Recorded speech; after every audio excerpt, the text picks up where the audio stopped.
Evening everyone. आज आपल्याकडं दोन यंग एंटरप्रेन्योर्स आलेले आहेत की जे legacy of business of their father हे चालू करतायत. आणि सगळ्यात पहिल्यांदा मी ह्या दोघांना वेलकम करतो. सो वेलकम निखिल आणि वेलकम पृथ्वीराज. या दोघांच्या बद्दल जस्ट क्विकली बॅकग्राऊंड सांगतो की हे दोघंही इंजिनियर बाय प्रोफेशन आणि त्यांनी लिगसी बिझनेस जो फाउंड्री होता त्याला टोटली रिव्हॅम्प करून कोल्हापूरमध्ये निकम इंडस्ट्रीज याला एक पार्टनरशिपच्या मोडमध्ये नेक्स्ट लेवलला घेऊन जाण्यासाठी खूप मोठे प्रयत्न करत आहेत. ऑलमोस्ट लास्ट 2 to 3 years मध्येच त्यांनी मोर दॅन 10 CRचा टार्गेट अचीव केलंय आणि यावर्षी they are going closer to 30 CR in a years jump. एवढी ते जम्प घेत आहेत. आणि आमची ऑर्गनायझेशन जी ग्लोबल फायनान्स प्रोफेशनल्स आहे त्याला त्यांनी एक मॅनेजमेंट कन्सल्टिंग फर्म म्हणून निवडलं. आणि त्याचा बॅकग्राऊंड असा आहे की काल एक इव्हेंट झाला सयाजी हॉटेलमध्ये. त्या ठिकाणी त्यांनी माझं स्पीच ऐकलं आणि they felt the need that आमची ऑर्गनायझेशन त्यांना काही हेल्प करू शकते म्हणून त्यांनी आम्हाला अपॉर्च्युनिटी दिली. तर आज तुम्हाला आम्ही दाखवणार आहोत की ग्लोबल फायनान्स प्रोफेशनल्स या ऑर्गनायझेशन तर्फे कोणत्या सर्व्हिसेस आणि काय ऍक्टिव्हिटीज घडलेल्या आहेत. तर जस्ट टू बिगिन विथ, सुरुवातीला आम्ही या दोघांनाही सांगितलं की जर तुम्हाला ह्या रेटनं कंपनी नेक्स्ट लेवलला घेऊन जायची असेल तर सगळ्यात पहिला सेल्फ इंट्रोस्पेक्शन करावं लागेल. आणि त्यासाठी म्हणून आमच्या वेबसाईटच्या पोर्टलवरती www.globalfinanceprofessionals.com या वेबसाईटवरती त्यांनी बिझनेसची हेल्थ चेक टेस्ट घेतलेली आहे. आणि आज या ठिकाणी आपण त्यांचा फीडबॅक घेण्यासाठी उभे आहोत. About the business health check test whatever they have taken, त्याच्यातला ओव्हरऑल त्यांचा एक्सपिरियन्स समजून घेऊया आणि खरोखर त्याची गरज समजून घेऊ आणि त्यांना त्या सर्व्हिसनं आपण त्यांना खरोखर इम्पॅक्ट केलंय का. तर पहिल्यांदा प्रश्न पृथ्वीराज यांना आपण विचारू. पृथ्वीराज, तुमचा थोडा बॅकग्राऊंड सांगा. कशा पद्धतीने हा बिझनेस तुम्ही नेक्स्ट लेवलला घेऊन जाणार आहात आणि तुम्हाला GFP as a service provider त्यांना एंगेज का करावं असं वाटलं ह्या सर्व्हिसेससाठी. आणि नंतर तुम्हाला मी टेस्ट रिलेटेड काही फीडबॅकचे क्वेश्चन्स विचारेन. ऍक्च्युली गेले 2-3 वर्ष आम्ही या बिझनेसमध्ये आहे. तर ऍक्च्युली एक स्ट्रेट लाईन मध्ये बिझनेस चालू होता पण त्याला काहीतरी रिव्हॅम्प करायचं होतं. या उद्देशानं आम्ही तुम्हाला इथं बोलवलं. आम्ही ऍक्च्युली आता सद्यस्थितीला कुठे आहे, काय चालू आहे आमच्या बिझनेसमध्ये हे आम्हाला तुमच्याकडून तुमच्या सर्व्हेमधून आम्हाला जाणून घ्यायचं होतं. त्यातल्या थोड्याफार आयडियाज आम्हाला तुम्ही दिल्या आज दिवसभरात. त्यामुळं आम्हाला ॲक्च्युअल बिझनेसची कंडिशन आमची कळाली. हे एक ह्यातनं आम्हाला मेजर आमचा आज उद्देश होतं. त्यातनं आम्हाला तुमच्याकडून ते कळालं.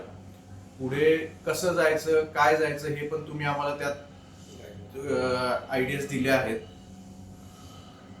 तर त्याबद्दल तुमचं धन्यवाद. ओके, आता आपण एक दोन रिअल क्विक प्रश्न विचारू. तर आता पृथ्वीराज आणि निखिल ह्यांनी ही बिझनेसची टेस्ट घेतलेली आहे आणि तुम्ही बघू शकता की खूप सिन्सिअर डेडिकेटेड पद्धतीने ही टेस्ट त्यांनी घेतली आहे. या टेस्टचे रिझल्ट पण आलेले आहेत इथं.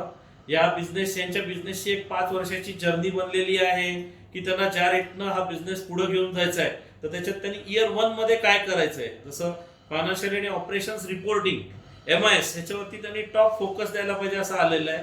रिजेक्शन्स वरती कंट्रोल, बिझनेस प्लॅन, कॅश फ्लोचं अनालिसिस.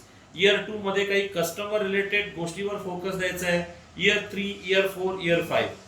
आणि याच्याच बरोबर या बिझनेसचं आपण एक रिझल्ट पण आपण काढलेले आहेत ज्याच्यामध्ये रडार चार्ट वरती या बिझनेसचा रिझल्ट पण आलेला आहे की हा बिझनेस आणि त्याची ओव्हरऑल मॅच्युरिटी ही कशी आहे. तर साधारण त्यांचा 76% स्कोर आलेला आहे on all 5 parameters: sales, marketing, operations, design, financial management, strategic. आणि एक डिटेल रडार चार्ट पण आलेला आहे ज्याच्यामध्ये बऱ्यापैकी डिटेल सगळा स्कोरिंग पण आलेला आहे अराउंड 76%. तर आपण आता सुरुवात करूया अगेन पृथ्वीराज यांच्याकडून. तर पृथ्वीराज, ही एक टेस्ट तुम्ही घेतली.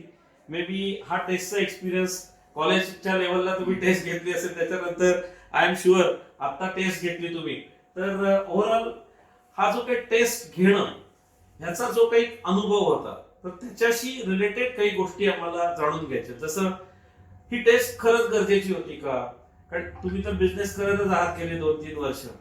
असं काय झालं की ज्याच्यामुळं काही वेगळ्या पद्धतीने तुम्ही आता बिझनेसकडे बघायला लागलात? तर ही एक गोष्ट मला हवी आहे.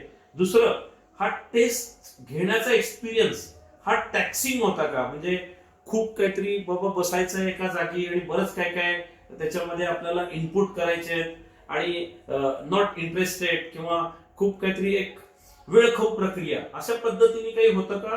हे खरोखर एक्साइटिंग, खरोखर गरजेचं होतं. तर ओव्हरऑल तुमचा जो टेस्ट घेतानाचा अनुभव आहे त्याच्याबद्दल थोडं बोला. नाही, टेस्ट ही आम्हाला यात खूप महत्वाची ठरली, कारण की आम्हाला काय सध्या स्थिती आहे बिझनेसची ही कळाली यातून. आम्ही कुठल्या डिपार्टमेंटमध्ये मागे आहे किंवा कुठल्या डिपार्टमेंटमध्ये आपण चुकीचं काम करतोय हे ह्या टेस्टमधनं आम्हाला कळालं. त्यामुळं मी थोडी टाइम टेकिंग आहे, पण तुम्हाला जर तुमचा A to Z रिपोर्ट पाहिजे असेल तर टाइम द्यायला पाहिजे. त्यामुळे इट इज वर्थ. ठीक आहे. तर डेफिनेटली हा एक तुमचा आरसा आहे. हा आरसा असा दाखवतोय तुम्हाला की जसं सकाळी तुम्ही आरशामध्ये बघता तुम्ही कसे आहात, तसं तुमचा बिझनेस काय आहे. आणि ज्याला विजनरी बिझनेसमन म्हणतो आपण, की ज्याला खरोखर ग्रोथ करायची आहे, तो स्वतःचा सेल्फ असेसमेंट करून घेण्यासाठी कायम उत्सुक असतो, कारण त्याच्यावरूनच त्या स्ट्रॅटेजी बनतात. बर, आता आपण निखिल यांच्याकडे येऊया. निखिल, तुम्हाला काही गोष्टी मला विचारायच्या आहेत. एक म्हणजे ही टेस्ट घेतल्यानंतर असे काही ऍक्शनेबल आता इमर्ज झालेत का या टेस्ट मधनं, की ज्याच्यावरती तुम्ही काम करायला पाहिजे आणि त्याची क्लॅरिटी तुम्हाला या टेस्टच्या कन्सल्टिंग नंतर आलेली आहे का? तर ते कोणते ऍक्शनेबल आहेत आणि त्याला तुम्हाला कसं ड्राईव्ह करायचं आणि ते ऍक्शनेबलच तुम्ही का निवडले ह्याच्या संदर्भात थोडंफार बोल. मेन तुमच्या या सेशन मधून असं मला जाणीव झाली की KRA KPI हे इम्पॉर्टंट आहेत. प्रत्येकाचे KRA KPI आपण दिले पाहिजे. त्यानुसार आपल्याला कंपनीमध्ये परफॉर्मन्सवरती त्या लोकांशी इंटरॅक्शन झालं पाहिजे किंवा त्यांचा पण त्याच्यावरती रेटिंग केलं पाहिजे. ते एक आम्हाला समजलं. आणि दुसरं म्हणजे महत्त्वाचं समजलं की अकाउंटिंग सेक्शन आहे की ज्याच्यामध्ये अकाउंट्समध्ये आम्ही ॲज अ मालक म्हणून काय बघितलं पाहिजे. तर त्या गोष्टी आम्हाला मेजर क्लिअर झाल्या की त्या रिपोर्ट्समध्ये. बर, आता मला तुम्ही एक सांगा की ठीक आहे, म्हणजे KRA KPI ही एक तुम्ही आयडेंटिफाईड इंटरव्हेन्शन म्हणू शकतो आपण. ओव्हरऑल ग्लोबल फायनान्स प्रोफेशनल्स ह्या ऑर्गनायझेशनला तुम्हाला कोणत्या लेव्हलला एंगेजमेंट एक्सपेक्टेड आहे? आम्ही काय लेव्हलनं तुम्हाला एंगेजमेंट करावी, कशा पद्धतीने किंवा कोणत्या ऍक्शनेबल मध्ये तुम्हाला असं वाटतंय की GFP किंवा global finance professional should play the role?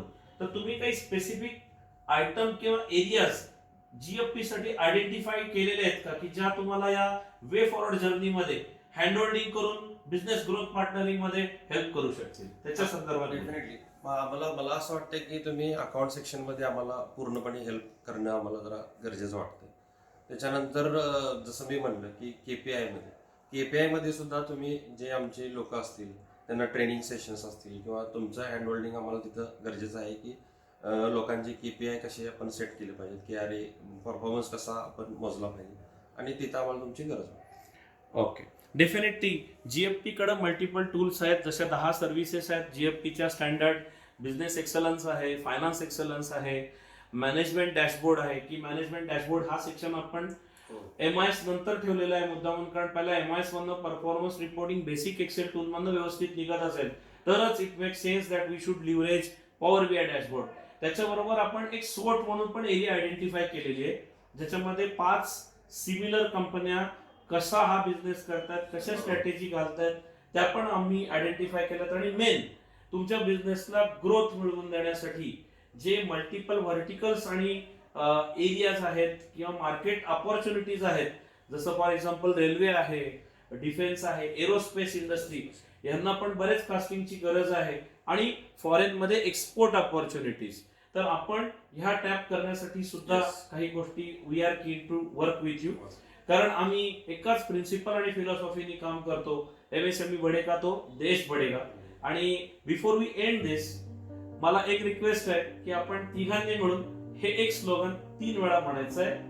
MSME बढेगा तो देश बढ़ेगा फुल passion. So let us come here end say this together, okay, in full passion. MSME बढ़ेगा तो देश बढ़ेगा. एमएसएमई बढ़ेगा तो देश बढ़ेगा. एमएसएमई बढ़ेगा तो देश बढ़ेगा. थँक्यू फॉर टाइम स्पेंड आणि thank you for the opportunity provided. आम्हाला तुमच्या बिझनेसचा ग्रोथ पार्टनर होऊन तुमच्या बिझनेसला नेक्स्ट लेवलला घेऊन जायला मदत करायला खूप आवडेल. Thank you once again. बाय.